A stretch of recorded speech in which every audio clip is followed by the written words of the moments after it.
pleasure to be the facilitator for the forum today. The forum will now start. Good morning, auspicious blessing, distinguished guests, honorable guest speakers, and everyone. Welcome and thanks for joining this forum with the topic, the influence of Venerable Master Xing on me. We would now like to take the opportunity to introduce our special guests and guest speakers who have joined us today. Firstly, please welcome Deputy Chancellor of Guoguanshan Institute, Humanistic Buddhism, Venerable Miao Guang.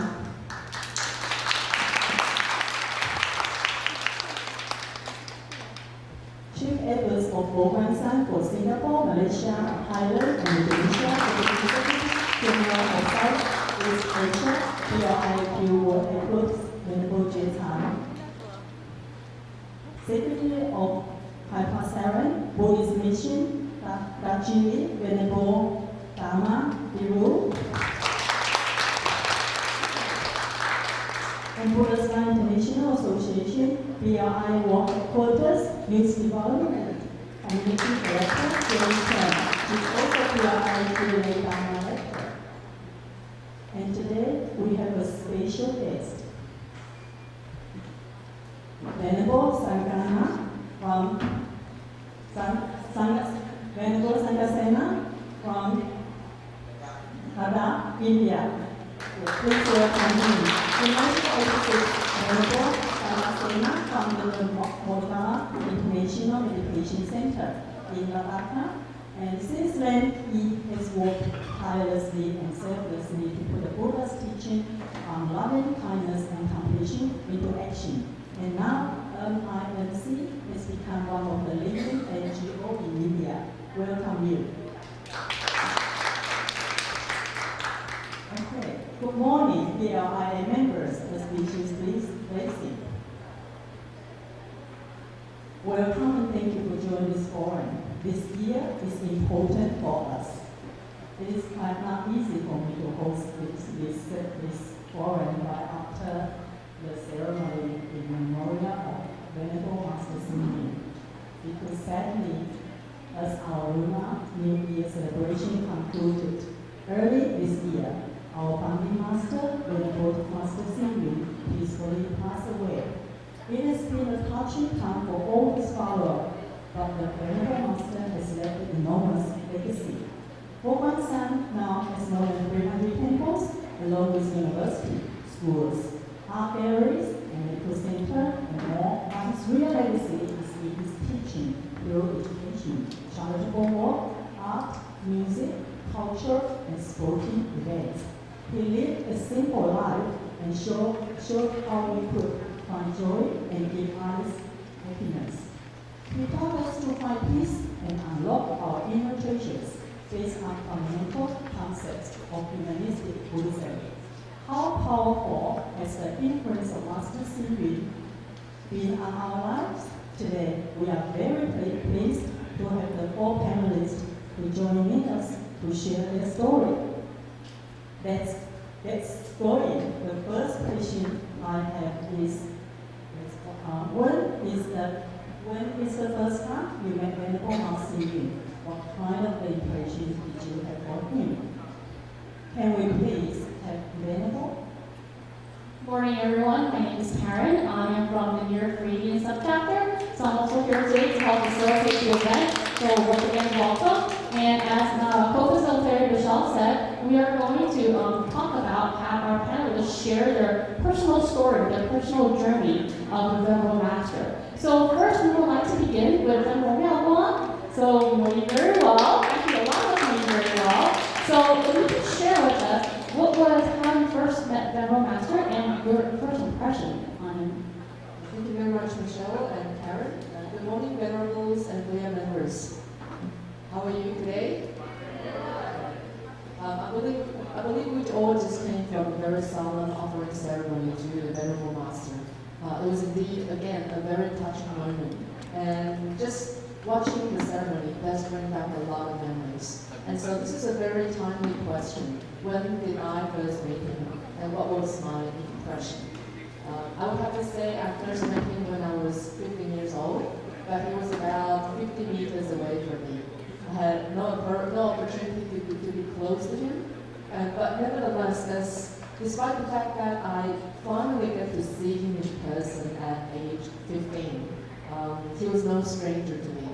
I believe it's the same for all of you. The first time that I actually met him, there was a sense of familiarity. Why? Because ever since I was 8, my mother already created the causes and conditions for me to be constantly in his presence through his programs on television. And so in Taiwan, every day at noon, Venerable Master was one of the first monastics to be appearing on television, even though it was just for 5 minutes. It was an everyday noon encounter. And of course, when I first saw the program, I was 8, and I was not able to understand his accent. So I thought of all opportunities to escape, because despite the fact that my mother made me sit down in front of the television, it was an interesting experience for me. All I thought about was, okay, when will this end, because I don't understand. But my mother was very skillful. She changed her strategy. She says, okay, come and sit down at 12 o'clock. And there's a bottle of M&Ms on the table. Okay? So every time you finish, each episode you finish, you can go and take one piece of chocolate. And so that drastically increased my willingness to actually sit down and listen to this Buddhist monk. And despite the fact that I didn't understand much and I didn't remember much, I believe the connection already started to establish back in those days. And so when I finally met him in Sydney at 15, it was a Triple Gem Refuge ceremony. A Triple Gem Refuge ceremony that finally took place in his presence for the first time in Sydney. So it was a huge thing. It was actually a huge thing because all of the devotees in Sydney were very excited and very grateful for his presence. And as members of the Young Adult Division, our task was to actually help usher the members and also perform on stage. And so once we were done with everything, we were then ushered to the very back of the venue. And so as I stood in the back of the venue and I finally looked up, there was Venerable Master presiding over the ceremony in a very solemn and very magnificent, awe-inspiring manner. And so at that moment, although my mother had already registered me for the Triple Gem Refuge, which I had no idea what the meaning was, I believe at that moment, as I saw Venerable Master sitting in the middle, in the center of the venue, there was only one thing in my mind. That is, okay, I need to prostrate to this master. You understand at the moment where everything is beyond words, and you don't need any reason to realize and understand that this is actually your teacher. So immediately we prostrated to the Venerable Master from the very back. The whole roll of young adults, aged between 10 to 18. And I think that actually came from the bottom of our heart because of his awe-inspiring manner and his compassion. So that was actually my first impression. And then after the ceremony, we all went downstairs, filled out the Triple Gem Refuge form out of our own will. We wanted to do it this time, and then we received a Dharma name. And my Dharma name was actually Dao Yuan, which meant a vow to pursue the spiritual path. So that was my first encounter. Thank you very much. Thank you, Venerable Master. I think Venerable Master and I actually talked before, the impression that Venerable Master leaves us on the first, it's always very impactful and it's very everlasting on it. So thank you for that. We have actually, she has a last word to share. She really cut it down today, so we can go on for a long time just on that. So next, we have Venerable Jeten. I've actually heard many stories from Venerable Jeten on her story, so she has a really impactful story. So let's hear from Venerable Jeten. I'd like to have a PPT number 9. Actually, I'm very afraid Master. When I saw Master, I always think, he looked like my father, looked like my teacher, he looked like Buddha. So what is our Master say? I said, okay, yes. But I thank you very much because from Master's teaching, he gave me a very good example. So, how I say, I feel that he said words which influenced me very much. After 50 years, not consider yourself, consider for Buddhists. This is a very important word he influenced me. Thank you. Wow. So short, but yet impactful, because I think everybody's saying for Venerable Master. Whatever he asks of us, we always say, unintentionally, we just go, yes, I can do it, for sure, right? Yeah. Thank you, Venerable Master. She's going to have a lot more stories to share. She prepared a big PowerPoint and lots of stories, so we'll look forward to that. Next, we're actually going to invite Venerable Dear. So I know Venerable Master always wanted to bring the Buddhism back into India. So we'd like to know, how did you meet Venerable Master, and what was your first impression of him?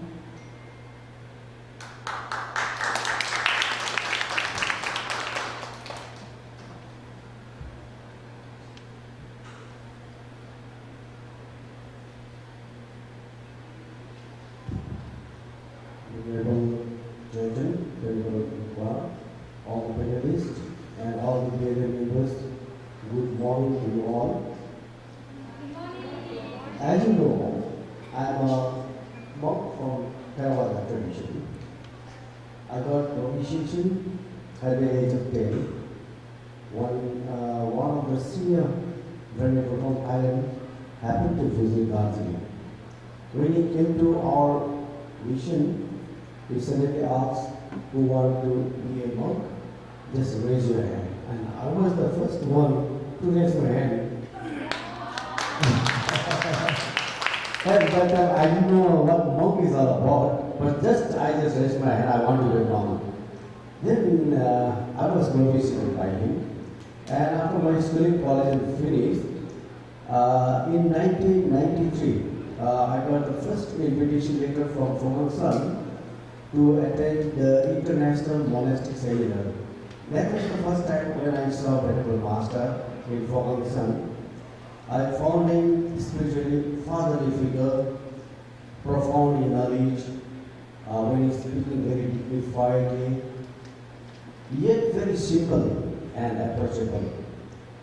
And being a monk, I long to be his disciple in true sense. We very often talk about him in Darjeeling, about Venerable Master's schedule. And yes, this is how I encountered Venerable Master first time, because that time it was the first time internationally to see so big, so spiritually very high monk. He happened to give us audience openly, and I was too much impressed. We were individually given an audience, and I was asked by him, what do you want from Fogang San, or what do you want from me? And I say, I just don't want anything materially. I got much experience, I'm encouraged too much. Please invite me in all the international monasteries seminar so that I can learn many things from Fogang San. So this is how I met Venerable Master. See you in 1993. Thank you. Wow. You know, the story reminded me of Venerable Master when he announced that his Venerable Master came to him and said, "Do you want to join me?" And he said yes, and he made that promise and kept that promise. To you too. It just reminded me of that story right away. So touching. Thank you so much. So next we have Jenny. I actually know her really well, so I don't know too much of her stories. But for those who don't know, so let's have Jenny share her story and how she actually joined the LIA and helped produce so many great songs. Is that a good thing or bad thing? Good thing and bad thing. Good thing and bad. Okay, I actually began to study music when I was age 16, 15, 16. And then I was really a young girl, and then surrounded by like the language barrier, and then also surrounded by the cultural difference. For me, that was really, really difficult, and I was facing a lot of challenge. And luckily, I met Venerable in Columbia University, and she just took me to the temple, New York temple. And that's the first time I stopped in at temple. It's very, for me, it's strange feeling because I was born in Taiwan, raised in Taiwan, but you know what? I never stopped in Guangzhou. So, but in New York, I can't believe I stopped, but my first stop is in New York temple. So I met Venerable. That was quite interesting because I met him in 1994, I believe, when he came to New York temple. And I remember that moment was all the Venerable and abbots and all the executive was meeting him in the room. And I was a girl who served the tea. You know, as a young girl, right? We all used to serve the tea. And I was dressed up really pretty. And I go and meet. And I knew I heard Venerable Master Shi before. So I went there and I actually get my serving tea there. And I stood look at him. And I look at him, wow, that's a Venerable Master Shi. And he's smiling back to me. And I said, wow, he's such a warm person. Wow. And then after my app, he said, you may go out now. I said, okay. And then after the meeting's done, and then my abbot called and said, hey, Jenny, please come to room. Master wanted to see you. I said, oh yeah, sure. And I go in there and he said, oh, this is, you know, they introduced this Jenny studying music in New York, right? And then the Master Shi said, oh, you prefer horn? I said, yeah, I prefer horn. And he said, wow, it's such a big instrument. You're a little girl. Can you hold in your ear? I said, definitely, right? And then and then we had a little talk. And in that moment, I felt like, wow, this is such approachable and such a warm. And I call him like elder monk. So I don't know how to call him. And then that moment, I felt like he didn't really care.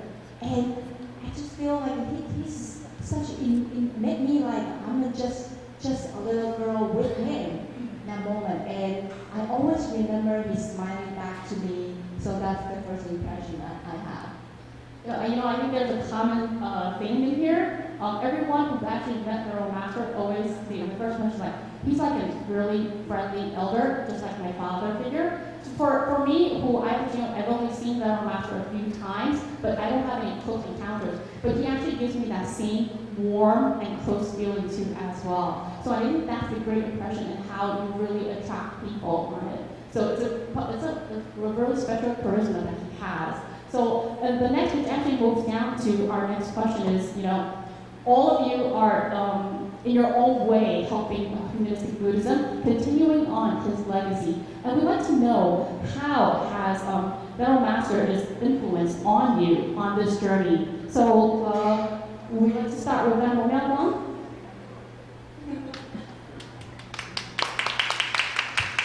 Thank you very much.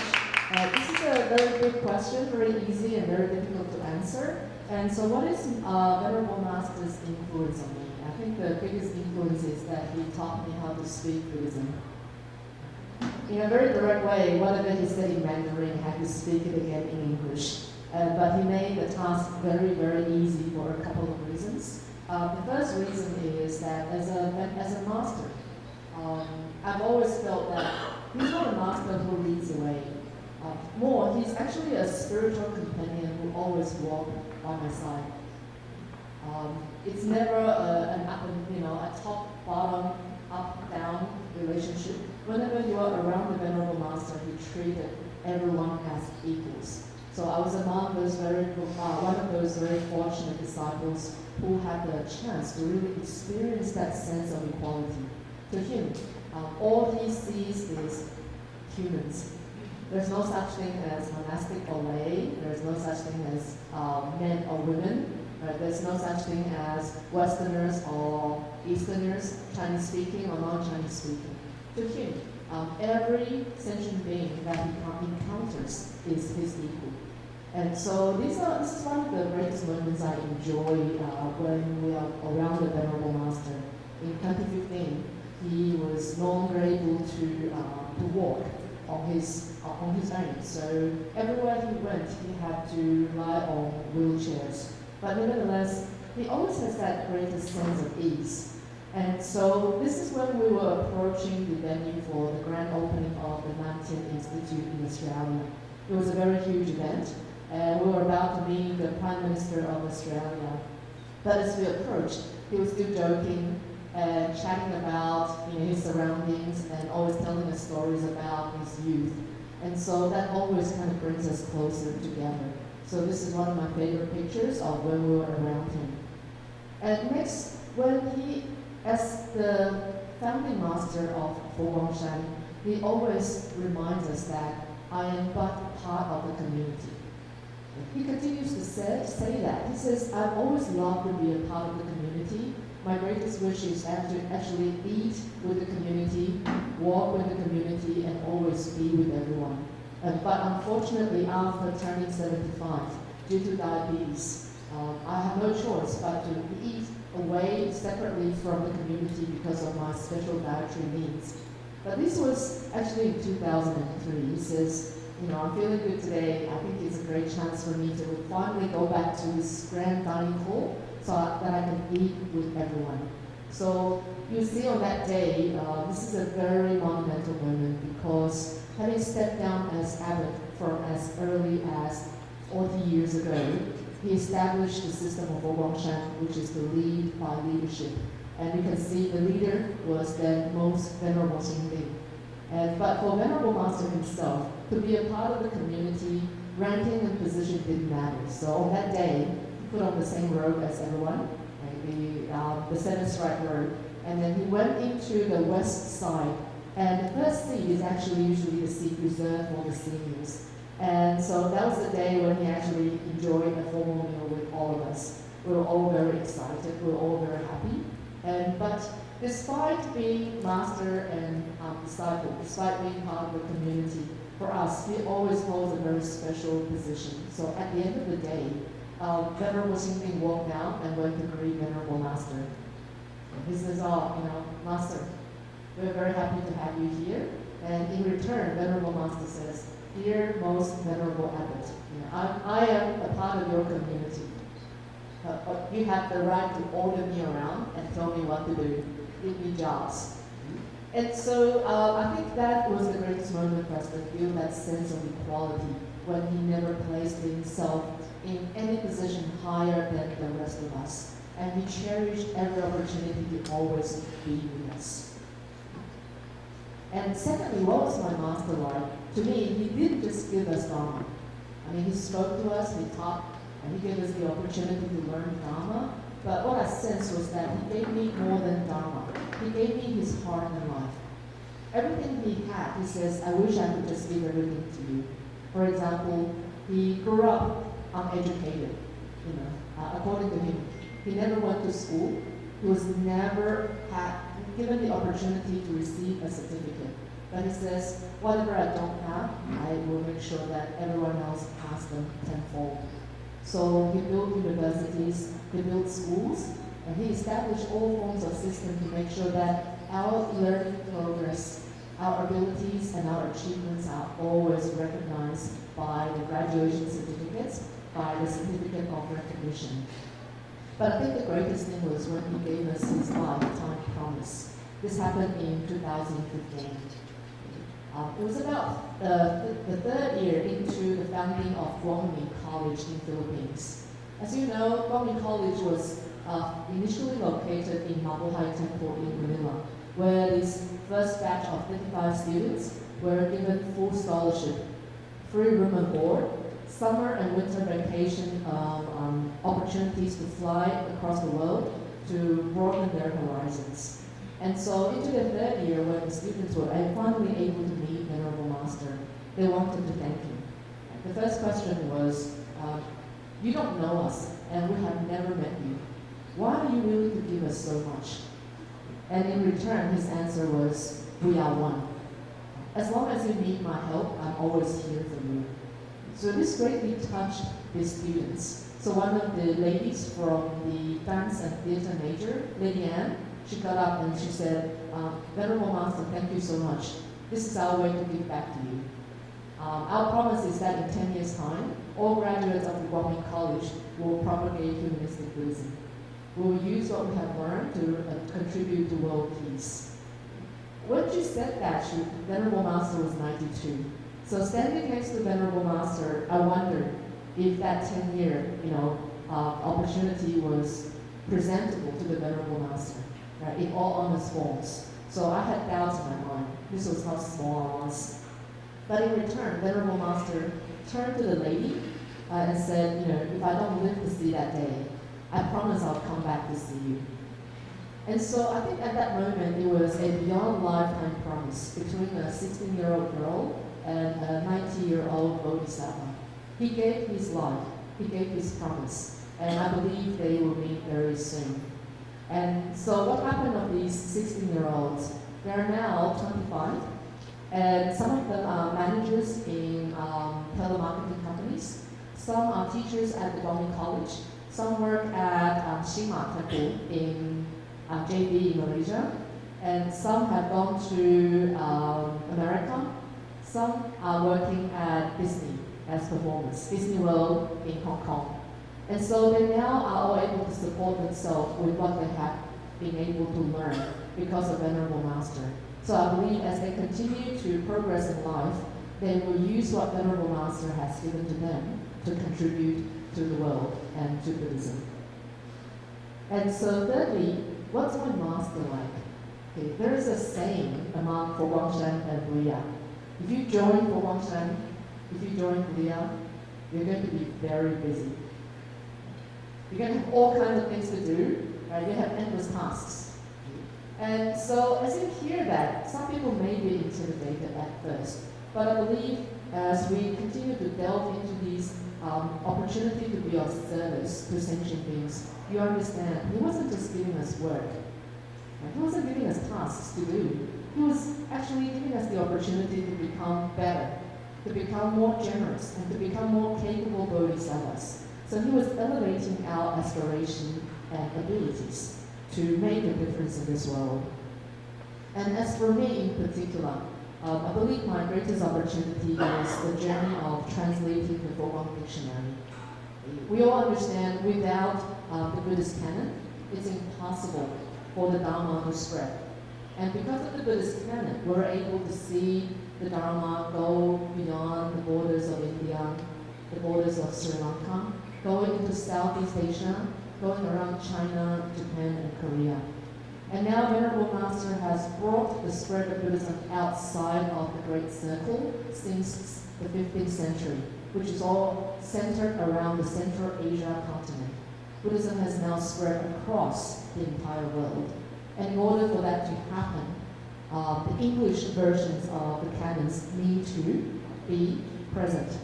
And so in the past 10 years, we have been working on the Foguang Dictionary of Buddhism. But it was very difficult. It was very difficult because of the expertise that was needed. So Venerable Master told me to turn to Dr. Lancaster. Okay. Dr. Louis Lancaster, emeritus professor at UC Berkeley. As we approached him to help us translate a dictionary, he said, well, first of all, this is probably the most unrewarding, unrecognized, and most boring job in the world. Okay. No one will thank you for it. They'll pick your mistakes. He said that. He said, despite all of that, I'm happy to help you. So I asked him, why are you willing to help?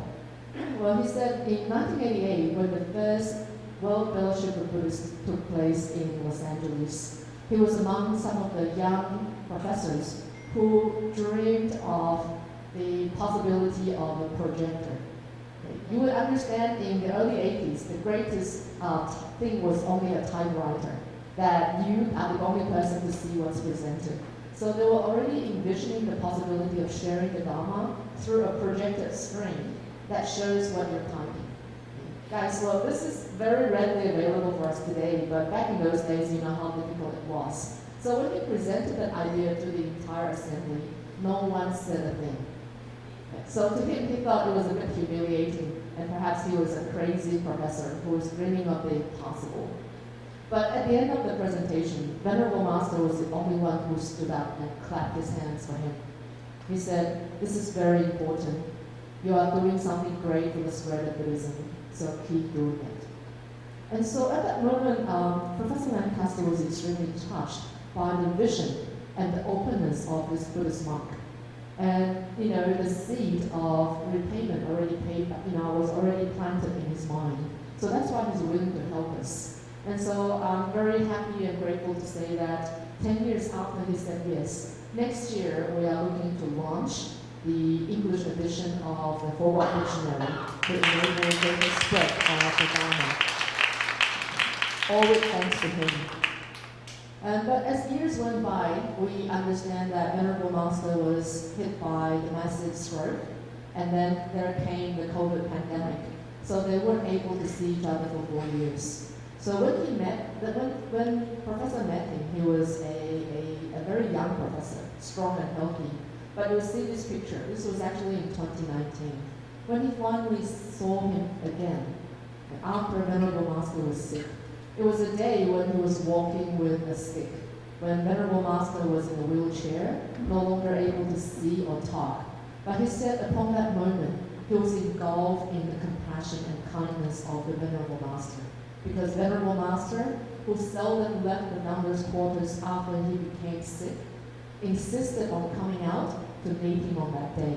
So he gave him the greatest form of salute by bowing to him and touching his forehead with his hand. And so I believe the friendship that was built was really always built on a sense of trust, a sense of openness, and so that Venerable Master was indeed entrusting the future of Buddhism to anyone who is willing to give it a try and to elevate our own lives. So this was the two friends, maybe 30 years after their encounter. And fourthly, who was Venerable Master? What was he like? A lot of people in Taiwan and China call him a political monk. But I say, no, it wasn't really that. Whatever he did on a top-down approach was actually just out of his tremendous care for the happiness and peace of all well-being, all living beings. So in 2015, we went to the Guao Forum in Hainan. That was a day he was no longer able to stand up for more than 2 minutes. It took 4 of us to actually help him get out of his wheelchair. But on that day, he insisted on flying over to Hainan and to attend a very important event that was for a photo with all the leaders around the world. And as we ushered him into the venue for the photo shoot, Venerable Hui Kwan and I were blocked, stopped by the security guards, and they say, no, only the person taking part in the group photo is allowed to walk into the venue. And as hard as we tried to communicate by telling him, the security guard, that, look, this is a 92-year-old monk who cannot see or stand on his own. Please let us help him.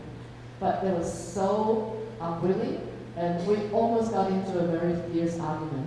Then finally, Venerable Master said, stop arguing, just help me, put me in my position, and just wait for me. So he was the first to arrive in the venue. And as we watched him wait for the rest of the pack to arrive, it was a 10-minute duration. Within this 10-minute duration, he had to stand on his own. And Venerable Hui Kwan and I began to get very worried. We were worried that what if he falls? And what if he gets hurt? What will happen? And so he did his best to remain, in his well manner. And so finally, when this photo shoot happens, you can see on the photo, you can see on his right hand and his left hand on his face, he was really straining his body to remain standing for those 10 minutes. And then after the photo shoot was completed, we rushed to his side, and as soon as he realized there was a wheelchair beside him, he basically plumped into the wheelchair. It was a very loud plump. He fell into it. But nevertheless, he was in good spirit. The first thing we settled him in his wheelchair, he turned to me and said, how did I do? Was I standing straight? How was my manner? That was what he cared about because, to most people who don't understand, this may be a photo for his moment, but to him, any time people see this photo, it means that the leaders recognize Buddhism. When the leaders recognize Buddhism, they open up doors for people in their country to learn about the Dharma. That was actually what matters. And so just to cut it short, after we returned to the hotel, he never came out of his room again because he strained every ounce of his energy just to remain standing for those 10 minutes. So that's why I say, really, it's really not about him making a name out of himself. It's really about him creating opportunities for the doors of Buddhism to be widely open. And so he has influenced us in so many different ways, treating us as equals, elevating us, giving us a future. And so I believe this year was a difficult year for us to really encounter the passing away of the Venerable Master.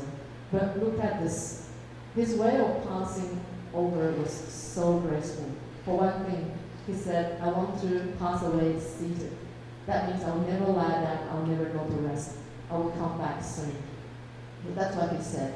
And in his final words, he says, well, don't be sad for me. If you miss me, sing. Right? If you miss me, read my words. If you miss me, think about Buddhism. That's all you need to do. Why? Because the banner of Dharma cannot be toppled. The future of Buddhism has to continue. So it's up to us to pass down the light now. And this wish and goodwill will remain with us forever as long as we bear his teachings in mind. Even if we can't see his physical body, you look around you. If you look at yourself, you will still see the influence of Venerable Master on you. We strive, we aspire, we volunteer, and we remain, happy and active in spreading the Dharma as part of his aspiration. So I see Venerable Master in all of you. That's how I see his influence. And I'm always very grateful to see new and old members coming together to renew our vow and to remember his grace and teaching. So thank you very much for listening, and thank you for still being part of the community. I'm actually ready to sing right now because we're just really thinking about him, especially after the ceremony that we had this morning. But as Noam said, it's always about creating opportunities for everyone, and that's why we have the opportunity to be here today too as well. So thank you for sharing. Next we have Venerable Judson. And taking on the mission and responsibilities from Venerable Master is not easy because we know Venerable Judson went from Brazil and now in Southeast Asia. So I'd like to hear from you, Venerable Judson, on his influence on you and what is the main force behind it? Thank you. I think the influence of Master Xing not only me, but everyone, right? Because of that, then everyone are here. Now, Master is very important for education. So, the whole life, Master devotes himself in Buddhism, for Buddhism, and even care about the future development of fund of education. And, Master have a very special, character. He cares for others. Then what to do? One day I went to the Master's hall and paid my homage to the Master. And then I still remember all the time I met Master, I reported to him, now the president of Chennai, Dr. Gita here. I told him I went to Chennai, India. Then I see President Chennai, Dr. Gita, and brought some members to take care of the children in some very poor village, rural area, which they told me this is called untouchable villages. So after that, I tell them, I said, Master, how can I help them? Master told me, don't call them untouchable villages. Change the name, Hope Villages. So you start from first 4 villages, second, third, now we have 10 villages. But not only India, many countries, even in Malaysia, they still have the Rohingya, some are very poor children and very difficult children. We need to help them in education. Then Master told me, I need to support Venerable Jason. I want to support you. Come on, give me the pen and the rough shiny. I want to write for Jason. Then after that, he picked up, at the time, 3 months already, his arms pain, so he never picked up the pen. But suddenly, everyone are very surprised. Master take the pen and brush and write for me. 20 very precious Buddhas. And he told me these 20 pieces for Jetson, she will need them in the future. So until today, I'm still deeply moved by Master's care and practice supported education. So we hope that not only India, Bangladesh, every place, our monks and nuns, even the lay people would work together to help some people who need. But Master said only education can help the people. So, and then everyone knows that the Master health is consistent poor, but he always said, I consider Amos as my friend, as a friend. He would tell everyone, I only have some inconvenience. And however, everyone knows that the humanistic Buddhism has, he promoted, never stop. And his 395 books, then Venerable Miao Guang already complete the dictionary, but now will continue the 396 books of Master Xing to translate in English. After that, for everyone translate your own country's languages. I think this is very important to promote our Buddhism through our culture. And then also, I remember one day, he showed me the PPT. I remember 2012, there was a very great Dharma assembly with 80,000 participants. Then it included the 3 refugees and 5 precepts. I remember that I was still cleaning up the place after finishing the event. Then I received a call, please come back, Master waiting for you. And then I rushed and go back to the temple. It's midnight, 12 o'clock. He saw me, he never said anything, just point, there's a cup of noodle, please eat. I know you are hungry. Oh, at times the instant noodle is hot, but my tear is come together inside.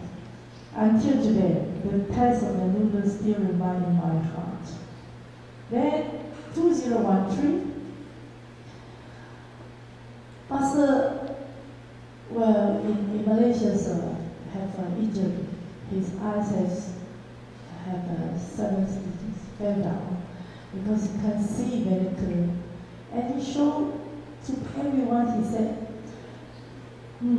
there are some times in life when we may fall, but we must have the courage to stand up again. So these words for me always encourage me. Even today, in Ladakh, in Bangladesh, in Darjeeling, I know Darjeeling, the situation is not so easy. I went to Dhammajuto's place, 100 boys and girls, very small. I think just half of 50 people just stay in a half of our hall here. Very difficult, but he continued. He told me, his master is not here anymore. But he sees Master Xing as his master and continue humanistic Buddhism. This is what I respect very much. But everyone is the same. Even we Buddhas born in India, but actually today's Indian Buddhism only 0.0001%. There is 10,000 and even 1 people are Buddhists. So what we want to do is encourage everyone, must let everyone know. Monk and nun from Sri Lanka, I respect you very much also. Not easy today in Theravada's situation, but I hope one day we don't care Theravada, Mahayana, don't care it. We call humanistic Buddhism. We work together. Monks and nuns and lay people, we work together hand in hand to realize Master's dream, equality and peace in the world. So some things are influenced me very much. I think today, we must admit, accept that Master Nirvana. passed away. But the spirit is now like, the seed on the ground, growing up, already spread in our mind, in our blood. Now, what we want to do? We want to do very hard working for 30 years and waiting Master come back again. Am I right? So everyone was hard working, continue, and doing something that Master called us continue to doing, like education, culture, charity, and practice. Don't forget practice, very important. Okay, let us work together. Thank you.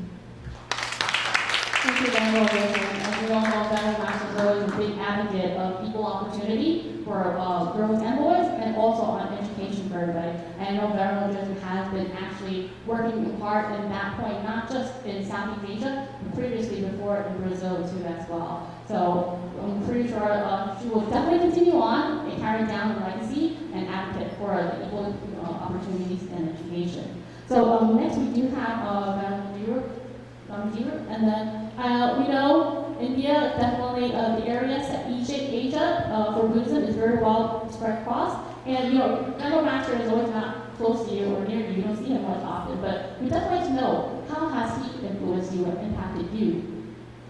Thank you very much for your question. To be very frank, I am very much impressed by Venerable Master Sivan. If I go a little bit ahead, to tell you that the mission which I am looking after at the moment, which is Vipassana Buddhist mission, actually I was brought up there. So I did my little study in Buddhism. I didn't have much deep study in Buddhism. I was a science student. So one of my professor who invited me to do study in Buddhism in Nalanda, he told me that you are a Buddhist monk. When you are going to do study in science, you better do Buddhist study. You are a monk, nothing to do with science. Then I switched my study from science to Buddhism.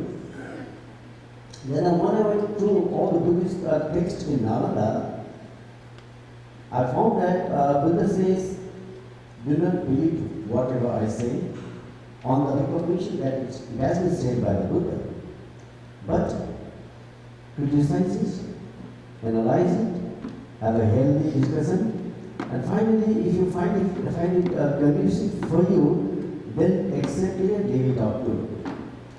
That was a very striking point for me, and whenever I just went through the book of Venerable Master Sivan, whenever I heard him, I found his words very, very practical, not only saying, but very, very practical.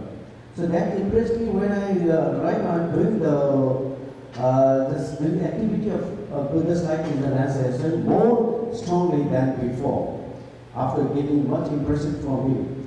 So today, the Buddhist Life International Darjeeling, it has become much stronger that whenever something happens in Darjeeling, we are the one they will contact for support. Say it may be medical support, it may be welfare, it may be sometimes Dhamma they call us.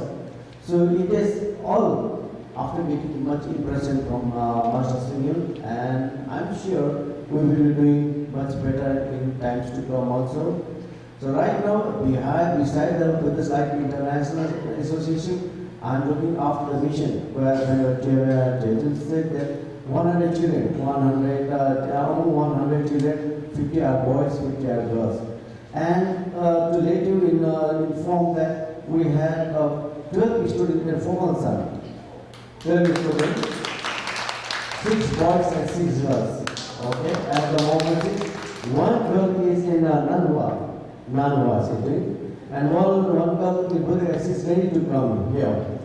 So I'm very much impressed to send my student here to get more and more Buddhist education, to get more and more focused environment, so that the impression of Venerable Master remains in their mind also. So some of my students who spoke out of their mind, I had done some video. If you please put on that video of Vipassana Buddhist mission, please. Hello, everybody. and Honorable Guru, the Chief Functionary of the Secretary of Buddhist Mission Lodging. We are the people using Karamu with the name Zanti. I'm also the member of Buddhist Life International Association. We have been involved with the PLI since 2000 because I visited Hong in 1993 when the first international monastery center was here. So basically, Universal Buddhist Mission is an orphanage which looks after the overall development, especially education of children who are needy, poor, and deserve. Right now, I am in the full-fledged secretaryship of the mission. I was actually one of in my home, but I was brought up here in this mission at the age of 10. I took my monk life. So I have visited Taiwan many times. I have been influenced most by His Holiness, the late Venerable Master Singh. Here, as we go walking the overall development of the children who are in need of care and protection, especially for the educational part. I have seen Venerable Master also give most emphasis on educational part rather than paper and all. So, unfortunately, today, His Holiness Master is not with us, and I just want to give his idea of promoting education alive. So, I want 3% Buddhist mission and Buddhist Life International Association to have good tradition in this part so that the idea of our late Master, Venerable Master Singh, remains alive in the field of education.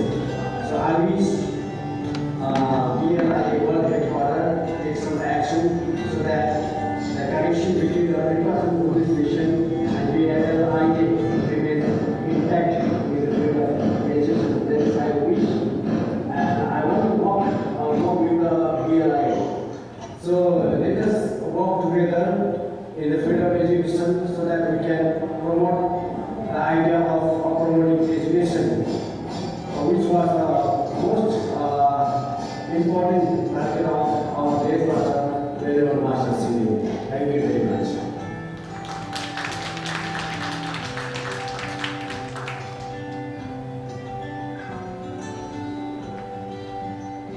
Hello everyone, my name is Shakira. I am an art student at Glendale High School. I have been here for the last 2 years, where my sister had the opportunity to get an education at the Present Education, and I'm very thankful for that.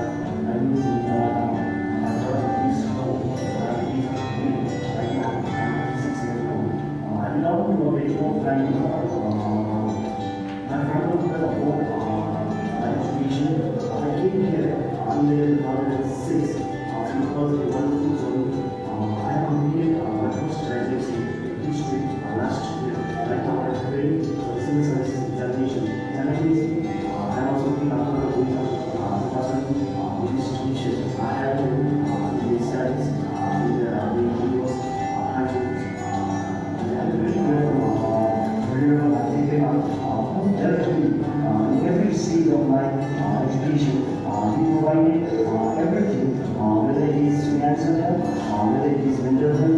So he provided us everything so that we can further continue our studies. So I am very, very grateful to him. Species blessings. This is me, Alicia Talk, and I've been living here for more than 10 years. And now I'm enrolled in the second school for my studies, and today I'm here because of Dr. Mela, who gave me such a wonderful opportunity to study here. And I'm also very grateful to Master Singh, who always supported me with his spiritual power. His teachings like 3 days and 4 givings, that is giving others faith, giving others hope, giving others happiness, and giving others convenience.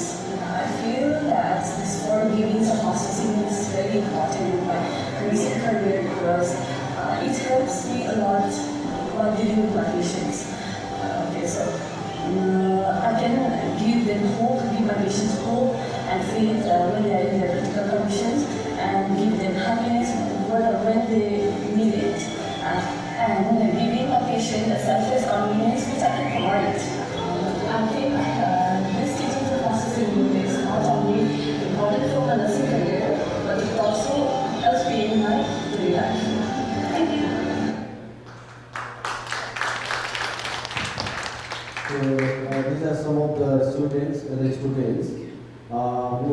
just under nursing training. Now we have already completed 11 nurses from our institution.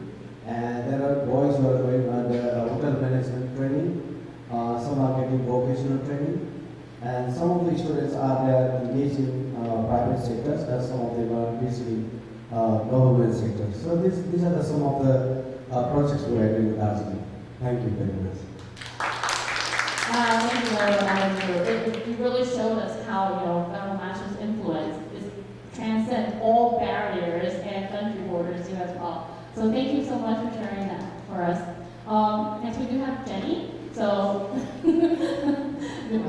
yes, your turn now. The only non-member here, but everlasting impact for not just for you, but a lot of us too as well. So please share with us. I know your story around Master is actually very, very touching. So please share with us how this has influenced by you. Okay. Actually, I know Honorable Malcolm since I think when you were my AD. Since we were all IAD. Are you revealing my age? Yes, this is about 30 years ago, wasn't it? Yeah. 30 years.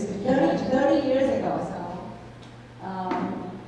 actually, you could ask us privately how old am I. I don't mind that. Okay. We just saw about the education. The education is always very important for Master Xing Yin, and I'm the one who benefit as well. I'm going to share you my story. Okay. My father was doing business in China, and as a Taiwanese businessman, operate the business in China in those earlier days. It's not that easy. Okay, I'm sure you guys know it's not that easy. So he got cheated by his business partner, and which lead him to arrest and in the prison by local authorities. And when we heard that, in the earlier day, in 1990, around 2000, okay, that was really hard because for us travel to China, that was incredibly difficult for us. So my mother and our family was in a state of depression, and our family was like panic. Okay, so my family was informing me, saying, hey, you need to come back because we cannot afford you to continue studying in the United States. And you guys know that how difficult, how the money, I'm studying, even after scholarship, is still a ton of the money for me. So my family said, you have to return to Taiwan. And at that time, I make my mind, I decided I need to go back. So I discussed with my abbot, at that time it's a venerable infant. And I say I need to go back to Taiwan in the summertime. I just wanted to be known.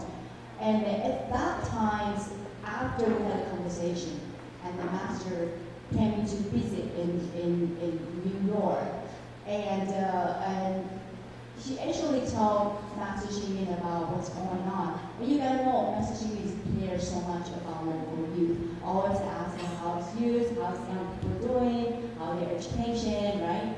So, and Master Xing Yin noticed, and then one day, before he leave, right, and then actually as the day before he leave, after he leave, and my abbot called me in. He said that Master wants to do something, and so he handed me back.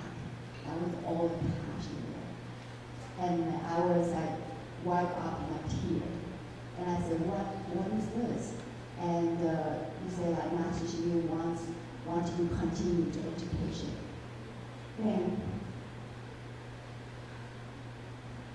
sorry about that. And so I asked at times, I said, I cannot accept this because this is temple's money, it's not belong to me. How could I accept this? And then at that time, my abbot said that as long as you have an appreciative heart, that you don't afraid that you cannot repay back one day.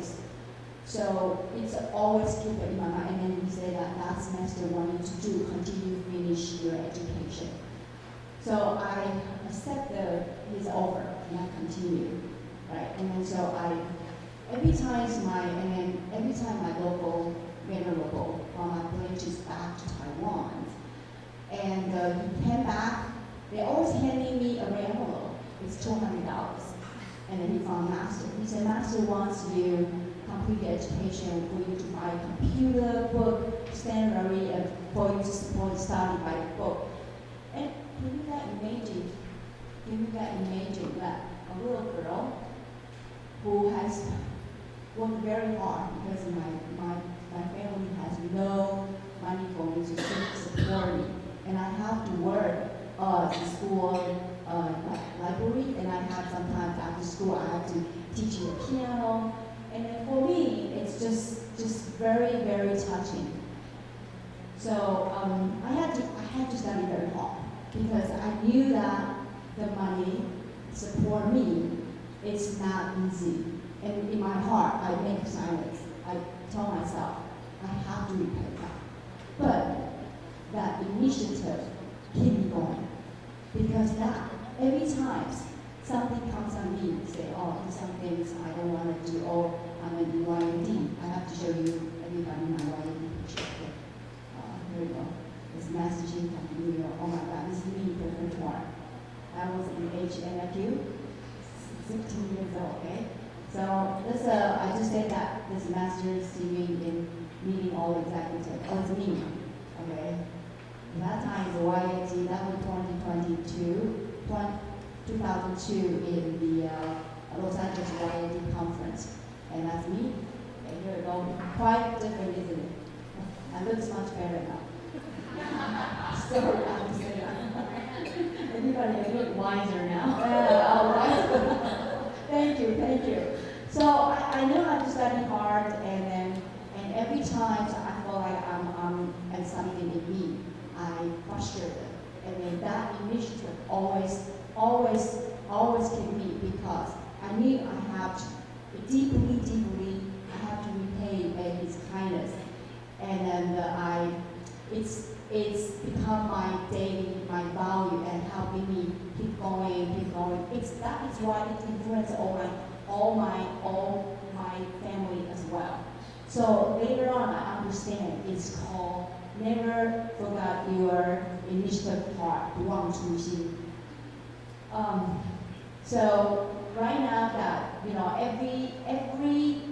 it's very strange is that every graduation is all happen in our 3 educator street fair. And I always that time I really find whether I'm going to attend to my graduation or helping the 3 educators affair.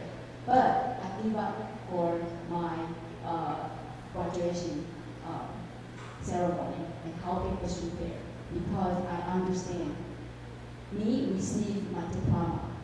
It's coming from Master Shili. It's all coming from my uncle and my local uncle, and auntie helping me as well, and also from my local venerable. So I need to do something bigger than that.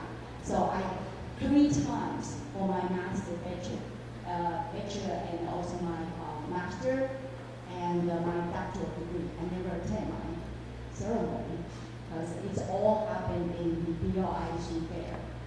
And I felt like, if people ask me, are you going to regret? I just feel like you regret you never attend. And I said, I'm not. Because when I stayed there, every blessing is all from Master Shili. So every time I talk about this, I feel like it's just very hard to me to talk about this. Okay. So this is Venerable Master never had a diploma, but he gave countless people diploma, and with 3, it's part of that count. So it's really amazing. We all know the impact the Venerable Master has on you throughout your journey, and also how it brings you from helping to propagate Dharma through music, and that's actually one of your specialty as well. So I know you also have a story. I know about your French horn that you guys saw. Maybe you want to share that story with them and see how open and caring Venerable Master is to everybody that around him as well. It's not part of my Story. It's just You changed your own. when I was everybody could look at the picture, right? And I was student in Juilliard School of Music. And I remember that summer, Master Shimi was busy at your temple, and my abbess at that time was encouraged me to attend to short-term monastic retreat, and I rejected her. And I said, no, because I need to attend to the French horn competition and for North America. And I knew that if I went there, I could get a lot of scholarship. And Master Shimi came, and my abbot called me in and said, hey, you're coming in, Master. And he explained to Master about, I reject to attend to short-term retreat because I need to practice. And the Master Shimi said, do not worry about that. I will prepare the room for you to practice.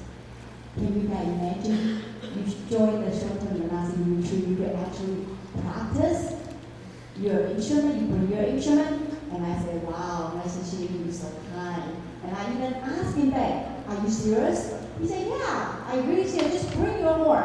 I said, do you know the horn is really loud? And he said, yeah, not a problem. So I brought my horn, and then and I flew all the way to the temple to attend the short-term monastic retreat. And I registered, right? And all the men were just like right now, sitting in front of the class. And then when they saw my name, they said, oh, you're Jenny.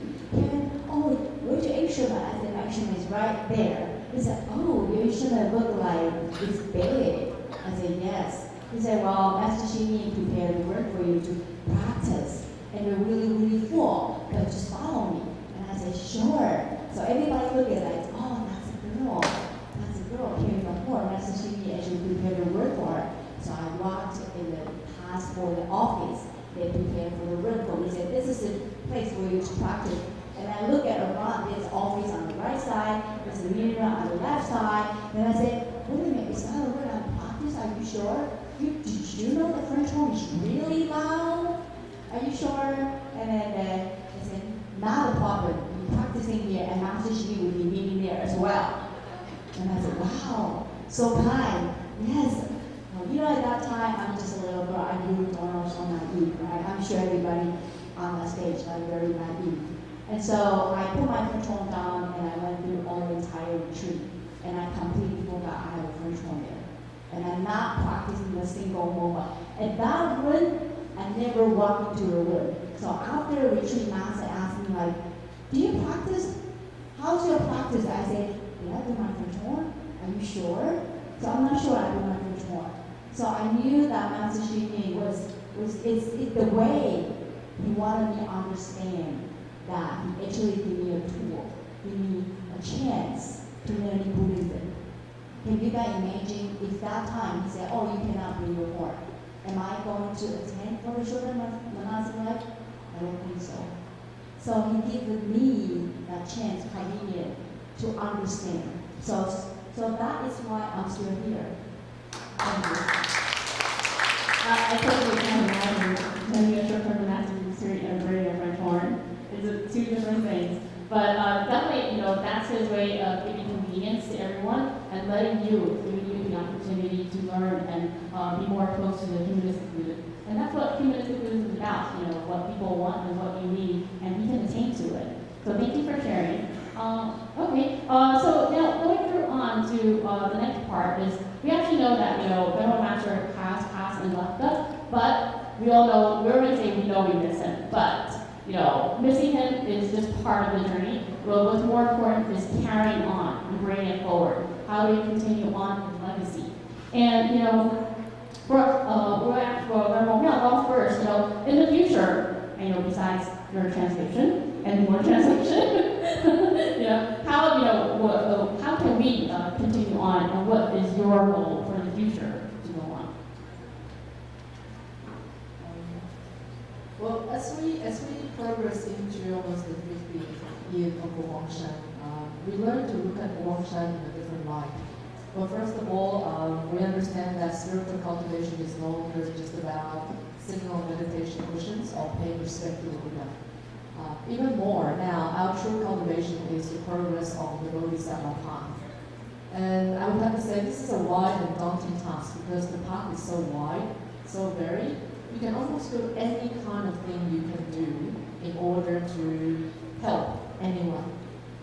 And so as the path becomes longer and longer, there will be times when we sometimes feel unsure about how we can continue his legacy.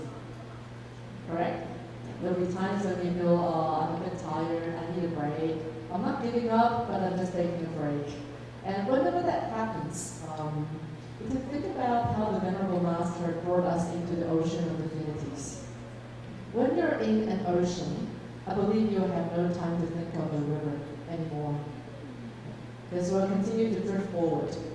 And so, how does he remind us to continue his legacy? I believe the simplest word is to be a part of the picture.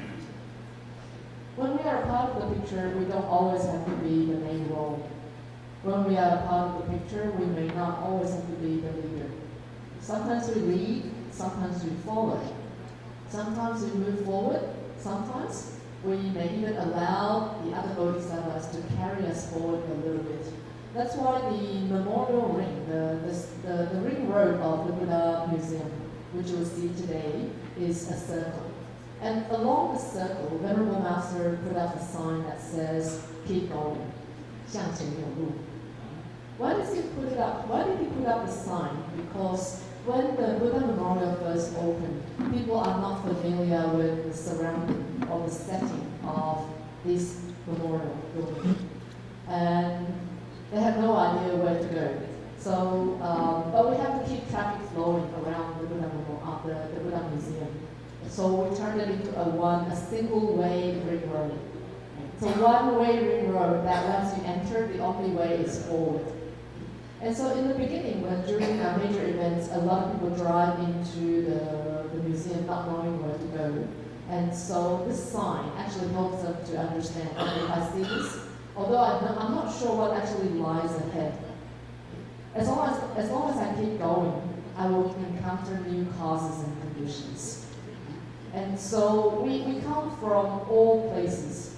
We share all kinds of expertise and all kinds of backgrounds. But the biggest thing I realized this year is actually the importance of just being a part of the picture. To see the different causes and conditions that come through. Once you see that, you will find a way to keep moving. You will find a way to pass down the legacy, no matter what you can do. In the Lotus Sutra, there is a parable about the Phantom City.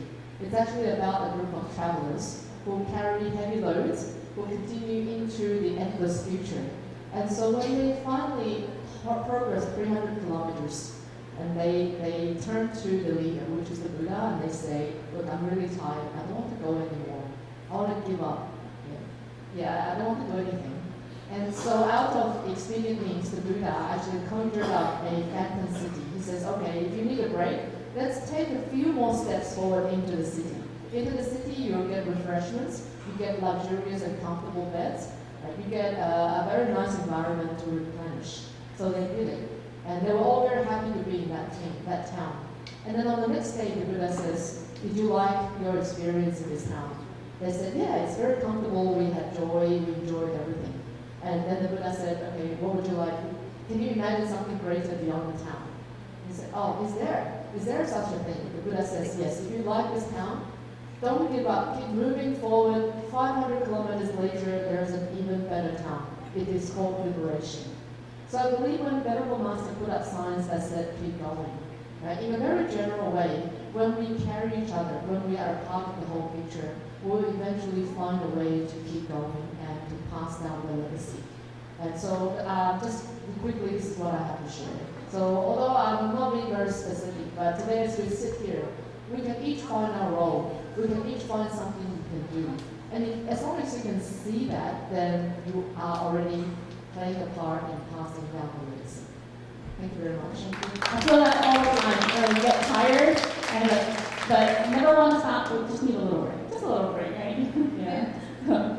Thank you, Venerable. So what else we have, Venerable Jue said. As we know, Venerable Master is a great teacher too. Very impactful. Even though he may not be with us in the future path, we would like to know from you is So how would you make up for this and continue on?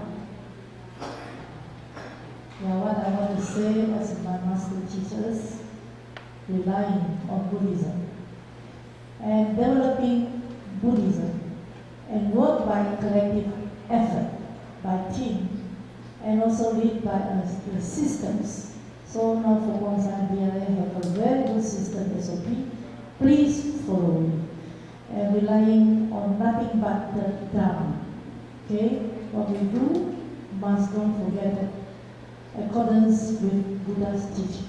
Okay, the last 1 minute I like to invite Dr. Gita and give me show the video 1 minute and what she is doing.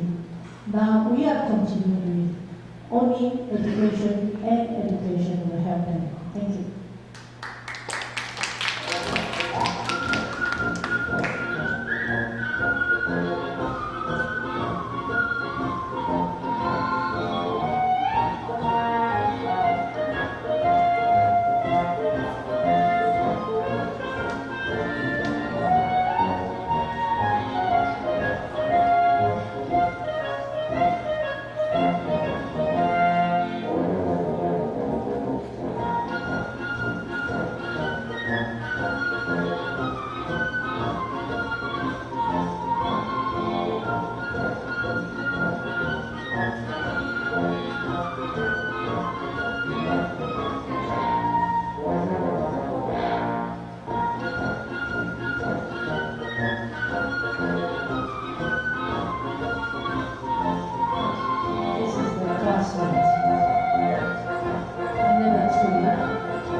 Auspicious greetings to our respected relatives and BLA members. I feel so happy now because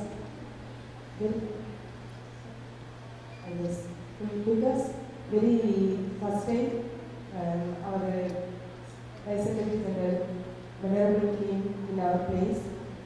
She saw our activity in villages.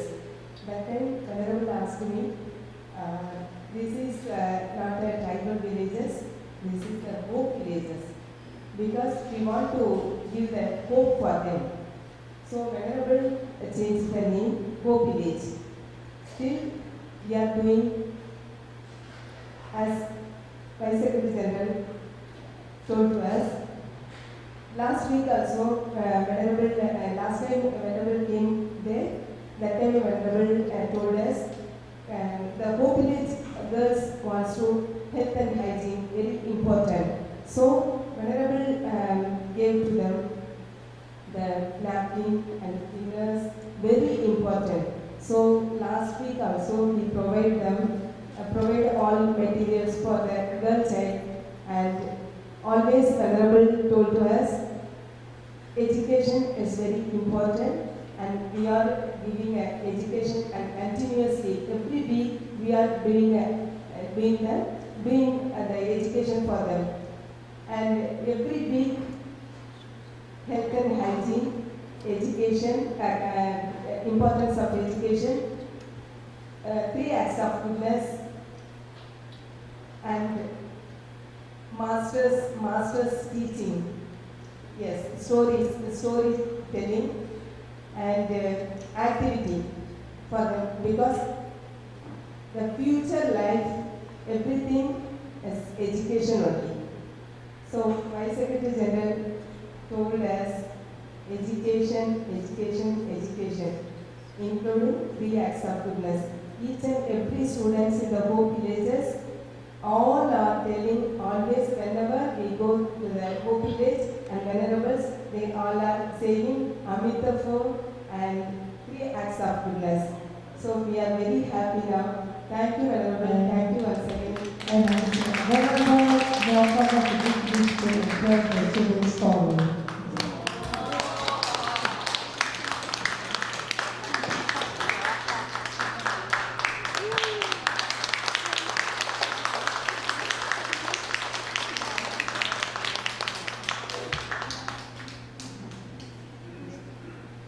Thank you. As we all know, one of the core principles and the foundation of佛光山 is education. So that's why we're, very focused on this topic as well. So next we have Venerable Dharma. We'd like to know, coming afar from East, coming and see佛光山here, without Venerable Master, how will you continue on in practice and spread through Buddhism in your area?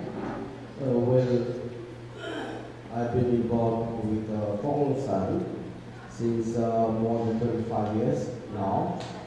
So I am much impressed with Buddhism, like humanistic Buddhism, which I heard for the first time here in佛光山. So I urge all the yoga members globally, let us try to keep alive the idea of the Venerable Master's union about the education.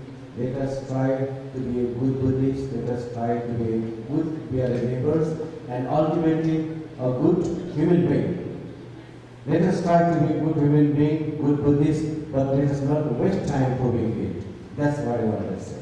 Thank you. So let's continue practice on reactive goodness, and forgiving, and five harmonies.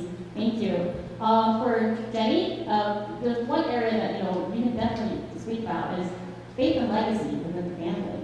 So we actually please share with us, how can you lead or put in practice humanistic Buddhism within the family?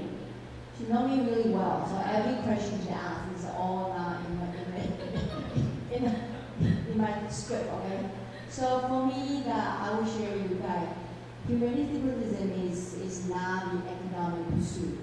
It is an operating manual we use every day. If we use it, it's economic and investing, really just we are here. Okay, so I feel like every moment we need to have a different mindset when you're facing the challenge. For me, my family and my kids, I have 2 kids of my own, and they are Master's lesson value is our central core teaching in our life. And I should share you guys a story that my 2 kids now is 17. One is in 12, one let me show you guys. Okay, they're 17 about to go to college. And then the other one, younger one is 12. Then this summer we returned to grandparents' house. And my parents, my father is already retired, right? As a retired people, they always fight each other. They always verbally just, you know what I mean, right? Bitter each other. Yes, they bitter each other. And so sometimes the kids here, and then one day my father was carrying the tea, right? And because he's getting older, all right, he's 75, and his hand was a little shaky, and he spilled out all the water. And my mom was very not happy about, look at you, you sprayed out all the water there, and then a little bitter. And then my younger one looked at grandma and said, "Grandma, you cannot say the things to grandpa because you have to say Thai words, and you have to say Thai words there." And grandpa said, "Yes, you have to say Thai words." and then after he said to my mom, said, "You have to do goodie too because you have to clean up all the stuff." And he became my father's favorite. And then that moment, you think grandma being angry? No, because little kids actually guiding grandma and say, "Do not, you have to say Thai word to grandpa." And after it become the thing to remind my mom all the time, because he will just verbally just telling everybody story about my grandchildren tell me I have to say Thai word, right? And then she actually volunteered in Huizhongsi, in Taichung, one of the places in Taichung, right? And then he was sharing the story to all the grandpa, grandma, all the Shizhong Shijie. And they all said, "Oh my God, your grandchildren is so wise, so good." When she came home, share my story, tell me that she shared story to all auntie and uncle, I was happy because that's the way they brainwash them. They have to say Thai word, do good, have kind heart too. So one of the that my mom come back, say that, oh, you have to, after I heard your story, and I went home, I actually looked at my husband, and I was going to verbally like bigger, like fight with him, and I actually took back, said, oh, I have to say kind word. So my mom come home, shared that with me. I was really touching. Because think about it, this is just daily story, small story, and it's really matter to anybody. We heard stories, say, so what? This is only a story. But when you are continue to display that kind of story, actually, gradually, they hear that story, and you come home and you really think about that story, and you change your daily life, your thought. So I find out that a little habit, a little thing, even a little mindset could change. That's how I educate my kids.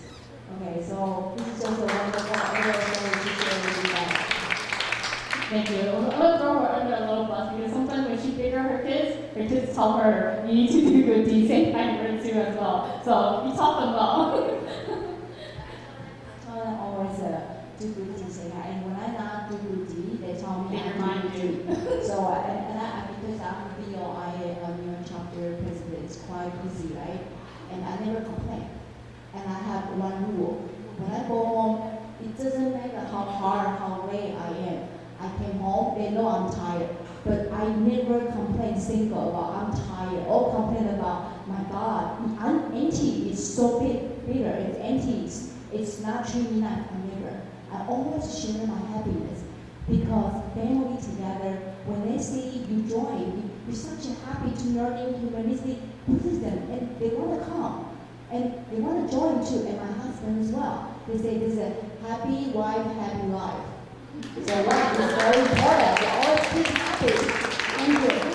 That's how we define it. Happy wife, happy life.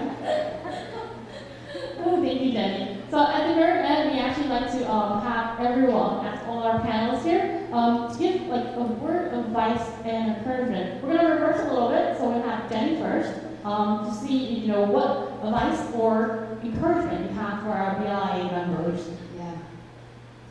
Master Xing Yun always tells us I am a Buddha. So I feel like, I always tell a lot of people it's learning, the journey learning of Buddhism is from discomfort to comfort. It's a process. And I feel like, it's a day, it's just like I was joking with people, it's like you lost weight, right? We know you have to watch your way you're eating. It's the same thing as the Buddhism. When we're dealing with anger, worry, desire, or emotion, we all need to go through the periods discomfort.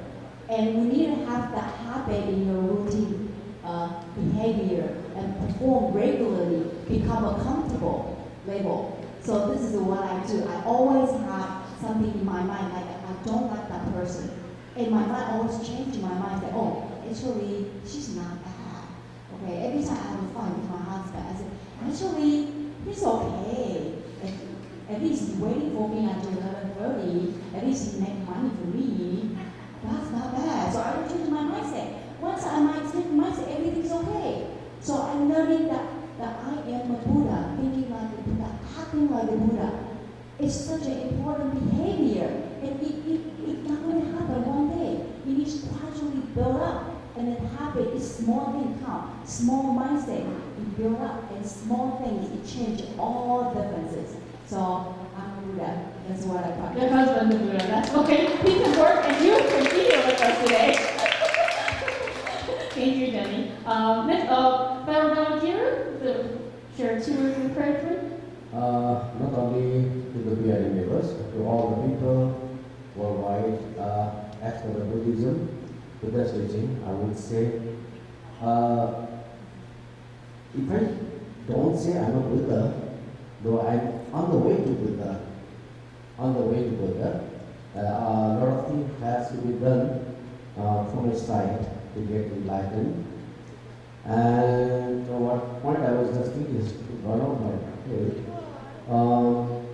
Yes, so whatever we are doing today is all for our final liberation, salvation, what we are striving for.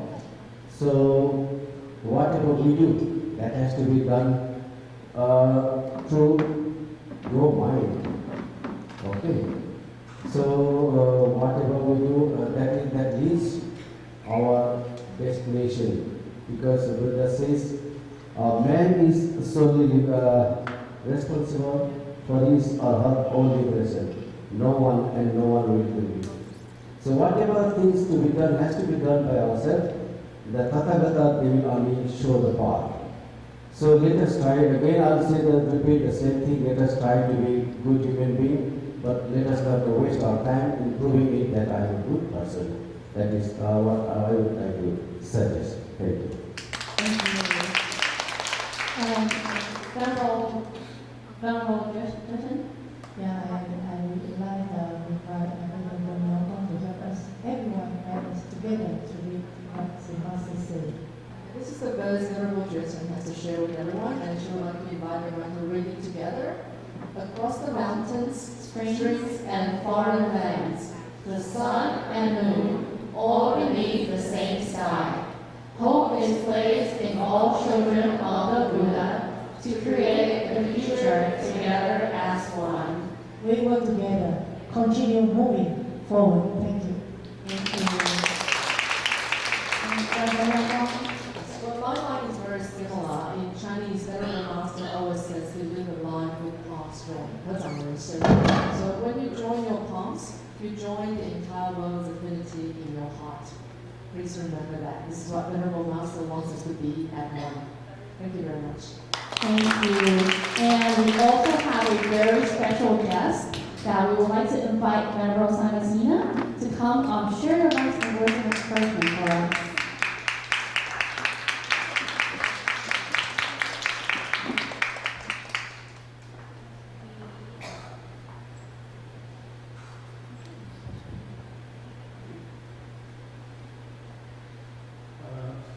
My loving greetings to all of you. It is a great honor and privilege for me to attend this important BLI conference after the long gap created by COVID pandemic, and also after our great masters left his physical body. I feel it's very important for all of us to come together to do brainstorming and discussions how we can carry forward his vision and missions for the well-being of all communities. Well, I have a lot of things to share with you all, but I don't think we have enough time. Look forward to have another leisure time in the future. My meeting with Master goes back 30 years back when I visited Taiwan for the first time in 1991. When I was traveling in Taiwan, somebody said, would you like to visit the biggest monastery in Taiwan? I said, of course, I came here to visit all the big monasteries and big masters. So finally somebody brought here, and I saw so many dynamic nuns, well-dressed, well-educated, and conducting all these programs, ceremonies just like monks. First I couldn't believe my eyes. I was wrapping my eyes whether they are monks or nuns. So finally I found they are all nuns. Oh, it was so touching, and I suddenly remember the condition. After seeing this well-educated, dynamic nuns of functions, I suddenly remember the very pathetic conditions of the nuns in Himalayas, and I felt almost crying for those nuns, the type of equal opportunity to learn and practice Dharma. Then I thought, I prayed that I must meet the Master. There was one nun in the office, and I introduced myself, and I used to see Masters and seek his blessings. Then nun said, no, Master is not here. Then I just told, no, Master just went in a big car. I just saw in a big black car with great monk was there. I had not seen Master Shingon, but there is a Master Shingon. I said, Master just went in a black car. I will not take much time, just pay my respect. I came all the way from India. It is not easy for us to travel from India to Taiwan. easily. Just I want to pay respect and seek his blessing and don't want to take his hand. And then I thought for a while and developed a little compassion for me when I rejected him. The man went and after a few minutes came back and said, yes, you will have very short time today. So I told him, yes, you take me to the masters. So I went, I go down to masters, and the very first meeting with master was something very, very special for me. The way he welcomed me, the way he spoke to me, the way he treated me as if, Dharma father and Dharma son got separated a long time, after meeting a long time of separation. That was my experience, and Master was so kind. As usual, I invited Master to visit my place in the Himalaya, and Master said, okay, I will come with a condition. First you come to Los Angeles for the inauguration of BLI. Wow, this is another great opportunity for me to go to America from Himalaya. Never thought of going to Himalaya. And then I don't know what to say. Then Master quickly realized, don't worry about the traveling expenses, I take care of your traveling. And thus I was invited for the inaugural ceremony of the BLI in Los Angeles in 1991. And since it was really a turning point in my life, I had not seen such a grand, monasteries, visiting Kodanshan, visiting Silai temple was like a piece of heaven on earth, so neat and clean and so on. I've never seen this coming from very backward in Himalayas. And there I told masters, once upon a time, India also was like that, full of monasteries, thousands and thousands of monks, thousands of nuns, and the light of Buddha was shining in every nook and corner of India. But unfortunately lost and disappeared from the name of origin. But we are so fortunate with great masters like Master Shingu and others in neighboring countries preserved that. Today the light of Buddha is shining in the Western countries. So then I said I also bring good news to you all that India again, millions of people in India are coming back to Buddhism, especially the revival of Buddhism initiated by Dr. Ambedkar, a great leader of India. So there is a great hope for future Buddhism in India. At least Mahayana Buddhism believes in the Bodhisattva ideals, which means facing a lot of trouble, suffering to spread the Dhamma. India is the best place to put that Mahayana ideal into actions. And then Master said, I have been looking for a disciple like you for the last 20 years from India. We are very happy to support what you want. I said, first, please, now you have inaugurated the BLI, Buddha's Light International Association. Please think of opening a branch in India. He said, we are ready, where you want to open. Then I started scratching my head, where now India is a very big country. Delhi would be good, Buddha would be good, but I don't have many people who said, Master, I come from Ladakh, I come from some people. Why not in Ladakh? Master said, okay, next year, Master, 1992, Master, with Venerable Surung and delegation came and inaugurated the first non-Chinese BLIA in Ladakh. And today, I think the relationship with the Indian Buddhists in Pokhran Chan BLI started from there. Then I tried to bring a lot of Indian people to the different parts of India to the BLI conference. Today we have many BLI branches now. Darjeeling is one of the very senior branch, and now the different parts of Hyderabad and South India and other places. And I would say that India and mainland China is the hope of Buddhism for the future world. And humanistic Buddhism is the Buddhism of this century. Before I met Master Shingun, I do not know how to go ahead, whether to go to a cave and meditate, spend all of my rest of life in the forest or in the mountains. I don't know. Then after meeting Master, after hearing the Buddhism, I realized this is the way to spread Buddhism. This is the way to revitalize Buddhism.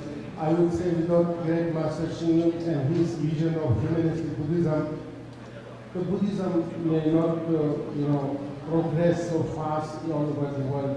There has been a big gap between the monastic life and the lay people. It was the Master Xing Yun who removed this gap, brought from mountains to the city, from forest to the city, to make Buddhism is, what we call is Buddhism in action, socially engaged Buddhism, where all are welcome in all respect to, like only not monastic lay people from different communities you find from Africa, from India, from everywhere. It's a great platform for us to come together, learn and spread Buddhism for the welfare and happiness of. I think my time is over. Thank you. Thank you very much. Thank you so much. You really showed us how the impact of humanism Buddhism is across all 5 continents. And today we also like to thank all our panelists for sharing your personal journey and how Venerable Master has inspired you and continue on. I'm sure as Venerable Master would say, if you want to remember him, sing, but I want to say more than just do more than just sing. He left us many works, and it is up to us now to continue and carry on his legacy. So thank you all very much, and thank you all for joining us today. Thank you all the speakers for your words of wisdom. Thank you, and also for our audience to be part of the picture today. We hope you carry what we heard and learn after this forum, and also to carry on Venerable Master Xing Yun's final and on which peace and happiness for all. Thank you.